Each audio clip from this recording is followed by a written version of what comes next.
کالا ڈالا، کالے شیشے اور مبینہ طور پر اختیارات کا ناجائز استعمال، یہ ٹھاٹ ہیں اسسٹنٹ کمشنر تحصیل راوی سیدہ حمیرہ شاہ کے، جو کہ زیر نظر ویڈیو میں ایک شہری پر اپنی موجودگی میں تشدد کروا رہی ہیں۔ شہری نہیں، ایک شہری نہیں بلکہ کئی شہری ہیں جن پر انہوں نے تشدد کروایا اور اپنا جو سرکاری ڈالا ہے ان میں جانوروں کی طرح انہیں پھینکا گیا اسسٹنٹ کمشنر کے سٹاف کی جانب سے، اس کے عملے، اس کے اسکواڈ کی جانب سے، اور ان پر تھپڑوں کی بارش کر دی گئی۔ اور یہ تمام جو عمل ہو رہا تھا اس دوران اسسٹنٹ کمشنر صاحبہ موقع پر موجود رہیں اور اپنی نگرانی میں اپنے سامنے وہ تشدد کرواتی رہیں ان شہریوں پر، جس پر عوامی حلقوں میں اس پر شدید غم و غصہ پایا جا رہا ہے۔ اور اس کی تفصیلات جب ہم نے جاننے کی کوشش کی، ڈپٹی کمشنر لاہور کیپٹن ٹائٹ علی جاد سے ہماری بات ہوئی، ترجمان ضلع انتظامیہ سے ہماری بات ہوئی، تو ان کا کہنا یہ تھا کہ یہ تشدد جو ہے یہ ایسے موقع پہ سامنے آیا ہے کہ اسسٹنٹ کمشنر سگیاں کے مقام پر غیر قانونی جو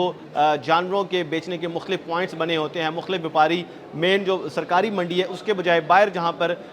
جانور بیچتے ہیں ان کی تو ظاہر اجازت نہیں ہے، لیکن اس کے خلاف جب کارروائی کرنے اسسٹنٹ کمشنر پہنچی تو وہاں سے مزاحمت کا سامنا کرنا پڑا، جس پر اسسٹنٹ کمشنر نے ان کے خلاف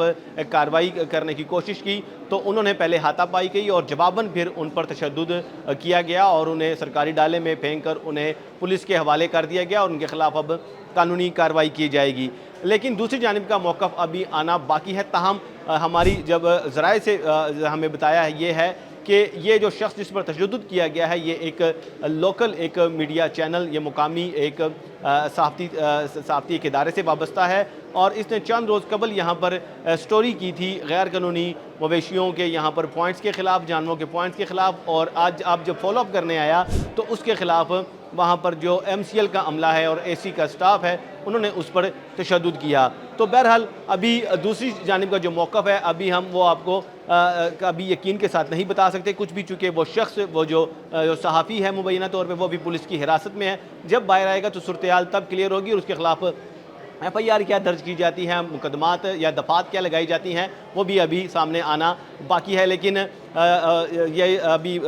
جو یقینی طور پہ ان کے خلاف جو کارروائی ہے وہ کار سرکار میں مداخلت کے تحت کی جائے گی۔ صورتحال جو بھی ہو ابھی صبح تک یہ کلیئر ہو جائے گی، لیکن شہریوں کی جانب سے یہ کہا جا رہا ہے کہ یہ جو عمل تھا انتہائی غیر مناسب تھا۔ اگر اگلی پارٹی کی جانب سے وہاں سے اگر کسی قسم کی مزاحمت ہو بھی رہی تھی تو اس سے نپٹنے کا یہ طریقہ نہیں تھا کہ آپ سڑک پر اپنی عدالت لگا دیں اور ان پر تھپڑوں کی بارش کر دیں۔ کسی سرکاری اہلکار میں، کسی سرکاری آفیسر میں اور ایک غنڈے میں اور ایک بدماش میں فرق ہونا چاہیے، ان کی کارروائی میں فرق ہونا چاہیے۔ وہاں پر جو تشدد کیا گیا وہ کہیں سے بھی یہ تاثر نہیں دے رہا تھا کہ آپ ایک بیوروکریٹ ہوں، آپ سی ایس ایس کر کے یا پی ایم ایس کر کے آپ آئے ہوں، آپ پڑھے لکھے ہوں اور اس کے بعد آپ یہ حرکت کریں۔ کسی بھی پڑھے لکھے شخص کو اس طرح کی کارروائی کرنا زیب نہیں دیتی، یہ کہنا ہے عوامی حلقوں کا۔ اور اس کا اسسٹنٹ کمشنر سیدہ حمیرہ شاہ جو کہ تحصیل راوی میں پوسٹڈ ہیں، ان کی پہلے بھی بارہا وہ خبروں میں رہتی ہیں، کبھی وہ بیکریز کے خلاف کارروائی کرنے پہنچ جاتی ہیں لاک ڈاؤن میں، جبکہ ان کا وقت سے پہلے انہیں بند کرانے پہنچ جاتی ہیں اور وہاں انہیں بیکری والے بتاتے ہیں کہ ہمیں استثناء ہے، ہم لاک ڈاؤن میں نہیں آتے۔ اسی طرح ان کی ایک ویڈیو یہ بھی گزشتہ دنوں بڑی وائرل ہوئی تھی، جب غیر قانونی سگریٹس کے خلاف جب کارروائی ہو رہی تھی تو انہوں نے پیرا فورس کے ہمراہ ایک بند دکان کھلوا کر وہاں سے سگریٹس نکالی رات کے آدھے پہر میں، اور وہاں سے سگریٹس نکال کر غیر قانونی طور پر تالے توڑے کے مبینہ طور پر، اور اس کے بعد وہاں سے وہ چلتی بنی۔ تو یہ خبروں میں پہلے بھی رہتی ہیں اور اب حالیہ جو واقعہ ہے اس پر شہری شدید غم و غصے کا اظہار کر رہے ہیں، چونکہ یہ قانون میں ہاتھ میں لینے والی بات ہے اور اپنے اختیارات سے تجاوز کی بات ہے کہ آپ اپنے سامنے کھڑے ہو کے تشدد کر رہے ہیں اگلے لوگوں پر۔ تو فی الحال یہ سٹوری ہے اور اس حوالے سے جو بھی اپڈیٹس آئیں گے اس کے ساتھ بھی اس سے بھی آپ کو آگاہ کرتے رہیں گے۔ فی الوقت طاہر جمیل خان کو دیجیے اجازت، جلد حاضر ہوں گے ایک نئی سٹوری کے ساتھ۔ اللہ نگہبان۔